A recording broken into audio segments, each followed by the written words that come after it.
तरीके से विचार करके देखें कि हम अपने मन को काम के साथ मिला देते हैं तो मन कामी हो जाता, मन को क्रोध के साथ मिला देते हैं मन क्रोधी हो जाता, मन को लोभ के साथ मिला देते हैं मन लोभी हो जाता, मन को मोही के साथ मिला देते हैं तो मन मोही हो जाता, मन को अहंकार के साथ मिला देते तो मन अहंकारी हो जाता। अब विचार हमने किया कभी कि हम अपने मन को कभी सत्य से जोड़ना जानते हैं। जब हम सत्य से जोड़ना जान जाएंगे, सत्संग से मन जोड़ना जान जाएंगे, तो मन सत्य आत्मा में लीन होना जान जाएगा। और इसीलिए सत्संग का महत्व होता है। सत्संग बिना कल्याण नहीं, सत्संग को जांचत है मुनि ज्ञानी।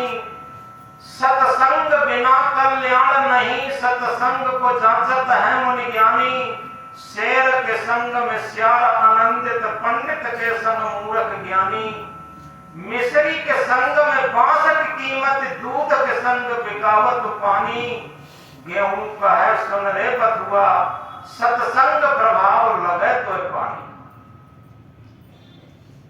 यथार्थ में सत्संग बिना कल्याण नहीं। हम समझ नहीं पाते, हम आप जो बैठ करके कर रहे हैं ये सत चर्चा, ये सत्संग नहीं है, ये सत चर्चा मात्र है। जिस तरीके से पानी की चर्चा खूब की जाए लेकिन पानी पिया न जाए, भोजन की चर्चा खूब की जाए लेकिन भोजन ग्रहण न किया जाए, इसी तरीके से सेवा की चर्चा खूब की जाए, सेवा की न जाए। धर्म की चर्चा खूब की जाए, धर्म को धारण न किया जाए। धारण करे तो धर्म है, नहीं तो थोथी बात। सूरज उगे तो दिवस है, नहीं तो काली रात। अगर हमने धारण कर लिया तो धर्म हो गया, अन्यथा केवल धर्म धर्म चिल्लाने से नहीं होगा। जिस तरीके से सूरज सूरज हम रात दिन चिल्लाएं तो दिन नहीं हो सकता। जिस क्षण सूरज निकल आता है उसी क्षण दिन हो जाता। इसलिए इस बात को गहराई से समझा जाए। धर्म धारण करने की चीज है, भक्ति धारण करने की चीज है, सत चर्चा भी धारण करने की चीज है। जब हम सत चर्चा को अपने अंदर धारण करते हैं तो सत्संग हो जाता, और जब तक सत चर्चा को धारण नहीं करते तब तक सत्संग नहीं होता। सत्य के संग का नाम ही सत्संग है। हमारा मन जब सत्य आत्मा से जुड़ जाता है उस क्षण सत्संग घटित हो जाता। सत्संग किया नहीं जाता, सत्संग एक घटना है। आपने देखा होगा, मीरा का उदाहरण उठाते हैं, सबरी का उदाहरण उठाते हैं, सहजों का उदाहरण उठाते हैं। इनके जीवनी को देखिए, इनके जीवन को देखिए, इनके आचरण रहनी बहनी को देखिए। मीरा मगन भई गलियां गलियां गुरु गुण गाने लगी। आखिर मीरा कब मगन हो पाई? जब उसने सत्य का मूल्य समझा, आत्म परमात्मा का मूल्य समझा, भक्ति का मूल्य समझा, गुरु का मूल्य समझा, और मूल्य समझ करके उसे अपने जीवन में उतारने का प्रयास किया। सबको कबीर साहब इंकलाब करके कहते हैं, कहता तो बहुत मिले गहनता मिला न कोई, कहता तो बहुत मिले गहनता मिला न कोई, सो कहता बहजान दे जो न गहनता हुए। कहने वाले वाचक ज्ञानी बहुत मिल जाते, लेकिन ऐसे लोग बहुत कम मिलते जो ग्रहण करते हो, जो अपने आचरणों में उतारते हो। ऐसे लोग बहुत कम मिलते। सदगुरु कबीर साहब कहते हैं, ऐसे लोगों को बह जाने दे जो ग्रहण न करता। तो इसलिए एक अंग्रेजी के कोटेशन में कहा है, action speak louder than words. कर्मों की धुन शब्दों से ऊंची होती है।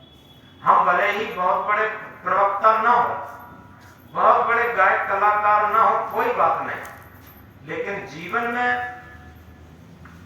हम जिसे भक्ति कहते हैं, जिसे सदाचार कहते हैं, जिसे नैतिकता कहते हैं, जिसे धर्म कहते हैं, उसको धारण करना जानते हो, ये जीवन की बहुत बड़ी महानता है। और सच पूछे तो जीवन जीने की कला। यहां जितने भी लोग बैठे हैं सबके अंदर कोई न कोई कला जरूर होगी और बहुत उसमें होशियार होंगे। कोई अध्यापक भी यहां बैठे हैं, वकील भी यहां बैठे हैं और समाज सुधारक यहां बैठे हैं, पत्रकार बंधु भी यहां हैं और इसी के साथ माताओं में बहुत बड़ी सूटर बुनने की कला है, भोजन बनाने की कला है, मेवा मिष्ठान बनाने की कला है। यहां जितने भी लोग बैठे हैं सब में अलग अलग तरीके की बहुत कलाएं हैं, लेकिन कभी विचार करके देखा क्या हम जीवन जीने की कला भी जानते हैं? हमने कभी जीवन जीने की कला को भी महत्व दिया है क्या? अगर हम जीवन जीने की कला नहीं जानते तो समझो सारी कलाएं व्यर्थ हो जाती हैं। कब? जब बुढ़ापा आता है।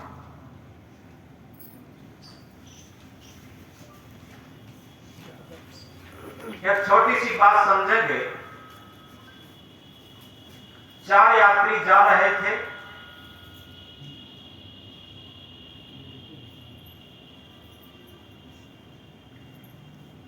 चार यात्रियों में एक बहुत बड़े वैज्ञानिक थे, एक बहुत बड़े ज्योग्राफी के प्रोफेसर थे,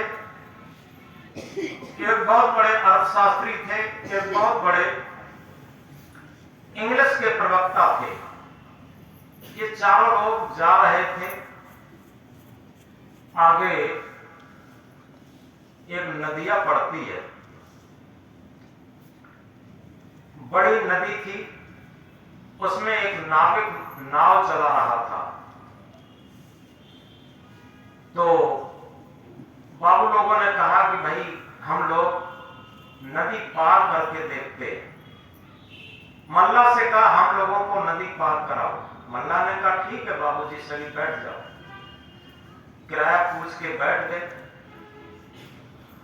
और जैसे ही बीच नदी में नाव पहुंचती है, उस टाइम पानी बहुत था, नदी में भंवर पड़ी थी। भंवर पुराने लोग जानते हैं पानी घूमता है और जो भी बड़ी से बड़ी चीज उस घूमते हुए पानी में पड़ जाती है वो चीज नीचे बैठ जाती है। मल्ला ने दूर से देखा। इससे पहले वो बाबू लोग बात कर रहे थे, नाविक से ये पूछा कि भैया नाविक एक बात बताओ, क्या तुमने विज्ञान को पढ़ा है? नाविक ने कहा कि बाबू लोगों हम विज्ञान पढ़े लिखे नहीं हैं, हम केवल सुबह से शाम तक नाव चलाते हैं और उसमें जो पैसा मिल जाता है उसी से अपने परिवार की गुजर बसर करते हैं और विज्ञान हम नहीं जानते। तो उसने कहा कि तुम्हारा तिहाई जीवन बेकार चला गया अगर विज्ञान नहीं पढ़े। इसके बाद दूसरे जो ज्योग्राफी के प्रोफेसर थे उन्होंने कहा कि तुमने भूगोल पढ़ा है, जिस पृथ्वी पर रहते हो, जिस जल पर नाव चला रहे हो, क्या इसका कोई विज्ञान तुमने पढ़ा? उसने कहा हम भूगोल ज्योग्राफी ये कुछ नहीं जानते, हम नहीं पढ़े, हम केवल नाव चलाना जानते। ऐसे सबने अपनी अपनी बात कही। इसके बाद धीरे धीरे नाव नदी के बीच में पहुंची, वहां भंवर पड़ी थी। मल्ला ने पूछा कि बाबू लोगों एक बात बताओ, आप तैरना जानते हो? तो बाबू लोग बोले आखिर कहना क्या चाहते हो? मल्ला से बोले आखिर कहना क्या चाहते हो? तो मल्ला ने कहा कि मैं ये कहना चाहता हूँ कि आप लोग तैरना जानते हो कि नहीं जानते? अगर तैरना नहीं जानते, आगे बहुत बड़ी भंवर पड़ी है पानी में और पूरा हम प्रयास कर रहे हैं बचाने का, और अगर न बची तो वही लोग बच पाएंगे जो तैरना जानते हैं, बाद बाकी किसी भंवर के साथ हम नाव के साथ डूब जाएंगे। अब वो बाबू लोग घबराए कि मल्ला किसी तरीके से हमें बचाओ, हम तैरना वैरना नहीं जानते। ये बात चल ही रही थी, तब तक नाव नदी की उस भंवर में पहुंच गई और नाव घूमना शुरू हो गई उस भंवर के साथ। मल्ला ने कहा कि भैया बाबू लोगों, अब हमारे बस की ये नाव नहीं रही, अब ये निश्चित डूब जाएगी। जो तैरना जानते हैं वो तैरें। और मल्ला तुरंत नाव से कूद करके और तैर करके उस पार हो गया। मल्ला क्या कहता है,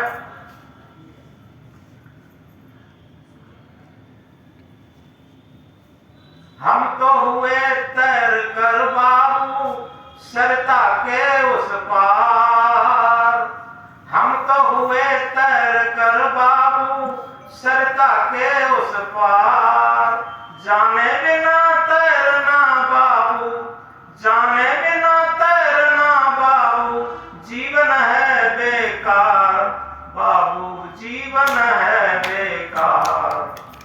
ये कहा और डूब गए।